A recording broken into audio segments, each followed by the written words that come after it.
பாருங்க நான் 2 லட்சம் ரூபாய் கொடுத்து வண்டி வாங்கி வச்சிருக்காங்க. 5 ரூபா வெத்தலை 5 ரூபா டீ உள்ள போகணும். நாங்களே டீ குடிச்சதான் இந்த வண்டியை எடுக்கிறோம். வாங்கலாம் அது உட்காருக்கிறா டீ குடிக்க போல உட்காரு உட்காரு உட்காரு உட்காரு தங்குற உட்காரு. ஐயோ வாங்க போயிட்டு வரலாம். இரு போயிட்டு வரலாம்.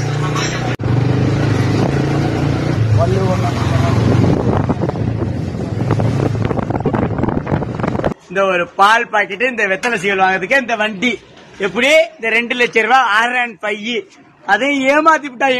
என்ன சென்ட்ரல் ஸ்டாண்ட் கொடுக்கல, சைடு ஸ்டாண்ட கொடுத்து ஏமாத்தி விட்டாங்க. ஒரு வண்டி கவர்ல எதுவும் வைக்க முடியல. இப்ப எங்க ஆயாவுக்கு வாங்கின இந்த வெத்தலை சீவல எங்கடா சொருவுறது, எங்கடா சொருவுறது, பாக்கெட்லயும் இடம்ல, கைலிக்குள்ள போட்டா கீழே விழுந்துருது. இப்ப பின்னாடி இதுக்குள்ள போட்டு இப்படி கட்டிக்கிட்டு ஏறிதான் உட்காரணும். அது வெத்தலை சீவல் நைய போகுது. உட்காரு வண்டியை ஸ்டார்ட் பண்ணலாமா?